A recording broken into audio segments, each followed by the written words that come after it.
अगर तुम रोज 4 से 5 घंटे से ज्यादा बैठते हो तो तुम्हारी बॉडी के अंदर एक साइलेंट बदलाव शुरू हो चुका है जो धीरे धीरे तुम्हारी स्पाइन की नेचुरल पोजीशन को बिगाड़ रहा है। और यही वजह है कि लोअर बैक का वो स्टबन पेन बार बार वापस आ जाता है, चाहे तुम कितनी भी मेडिसिन, मैसाज या एक्सरसाइजेस क्यों ना ट्राई कर लो। एलीट मिलिट्री रिहेबिलिटेशन प्रोग्राम्स में एक शॉर्ट मोबिलिटी मेथड इस्तेमाल किया जाता है जो लोअर बैक पेन की जड़ पर काम करता है, सिर्फ उसके सिम्टम्स पर नहीं। और सबसे सरप्राइजिंग बात यह है, तुम्हारी लोअर बैक शायद असली प्रॉब्लम है ही नहीं। असल इश्यू शुरू होता है हिप्स से। अगले कुछ मिनटों में तुम समझोगे कि कैसे सिर्फ 90 सेकंड की एक टारगेटेड रूटीन तुम्हारी पॉस्चर अलाइनमेंट, पेल्विक बैलेंस और स्पाइनल प्रेशर को रीसेट करने में मदद कर सकती है। और यही रीजन है कि कई लोग टेम्पररी रिलीफ से निकलकर लॉन्ग टर्म कंफर्ट महसूस करने लगते हैं। अब समझते हैं कि तुम्हारे शरीर के अंदर आखिर हो क्या रहा है। हर बार जब तुम चेयर पर बैठते हो, फोन यूज करते हो, कार ड्राइव करते हो, तो हिप्स के सामने वाली मसल्स धीरे धीरे टाइट और शॉर्ट होने लगती हैं। इनमें सबसे इंपॉर्टेंट मसल है सोयास, जो लोअर स्पाइन से जोड़कर पेल्विस के थ्रू लेग्स तक जाती है। जब बॉडी घंटों तक बैठी रहती है तो ये मसल लगातार कंट्रैक्टेड पोजीशन में फंसी रहती है, दिनों तक, महीनों तक, सालों तक। और फिर शुरू होता है असली प्रेशर। ये tight hip flexor muscles pelvis को धीरे धीरे आगे की तरफ पुल करती हैं, जिससे बॉडी इंटीरियर पेल्विक टिल्ट की पोजीशन में आने लगती है। इमेजिन करो कि किसी टावर का बेस थोड़ा आगे झुक जाए, ऊपर का पूरा स्ट्रक्चर अनस्टेबल महसूस होने लगता है। ठीक यही तुम्हारी स्पाइन के साथ होता है। पेल्विस आगे टिल्ट होती है, लोअर बैक जरूरत से ज्यादा आंच बनाती है और वर्टिब्रे पर लगातार कंप्रेशन बनने लगता है। दिन भर यही प्रेशर लोअर बैक डिस्क्स और जॉइंट्स पर स्ट्रेस डालता रहता है, जिसकी वजह से वो डीप एकिंग पेन पैदा होती है जो कभी पूरी तरह खत्म नहीं होती। रिसर्च ये दिखाती है कि लंबे समय तक बैठने वाले ज्यादातर लोगों में किसी न किसी लेवल का पेल्विक इम्बैलेंस डेवलप हो जाता है। लेकिन प्रॉब्लम यह है कि ट्रेडिशनल ट्रीटमेंट्स अक्सर सिर्फ पेन पर फोकस करते हैं। कोई पेन किलर देता है, कोई हीटिंग पैड, कोई सिर्फ बैक स्ट्रेंथनिंग एक्सरसाइजेस। लेकिन जब तक पेल्विस को खींचने वाली टाइट मसल्स रिलीज नहीं होंगी, स्पाइन पर प्रेशर वापस आता रहेगा। इसी वजह से कुछ एडवांस्ड मूवमेंट स्पेशलिस्ट्स और मिलिट्री रिकवरी सिस्टम्स हिप्स और पेल्विस अलाइनमेंट पर सबसे पहले काम करते हैं। अब मैं तुम्हें बताता हूं एक सिंपल 3 स्टेप प्रोटोकॉल जो इसी कॉन्सेप्ट पर बेस्ड है। सबसे पहले काउच, चेयर या बेड के सामने नील डाउन करो।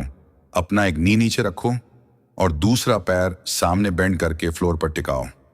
अब पीछे वाले पैर को थोड़ा एलिवेट करो और धीरे धीरे हिप्स को आगे पुश करो।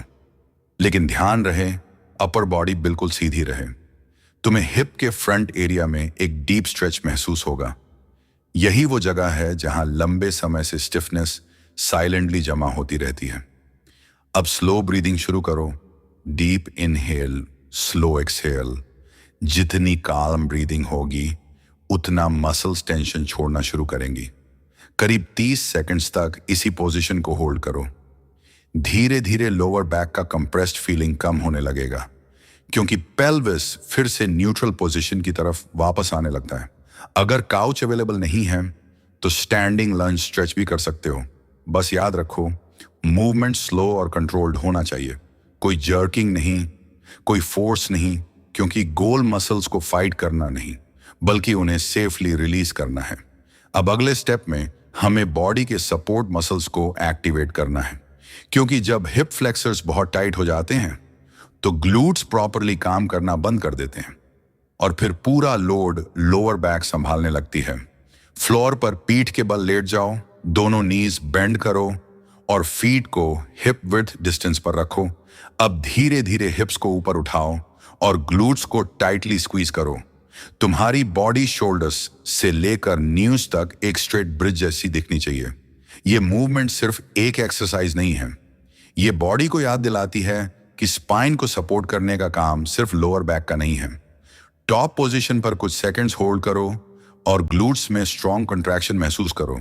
डीप ब्रीदिंग मेंटेन रखो। इनहेल और एक्सहेल करते हुए ग्लूट्स को और टाइटन करो। करीब 30 सेकंड्स तक इसी पोजीशन को होल्ड करो।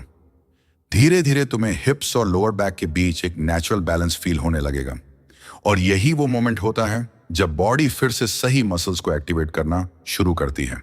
लोअर बैक का अननेसेसरी प्रेशर कम होने लगता है और पेल्विस ज्यादा स्टेबल महसूस होने लगती है।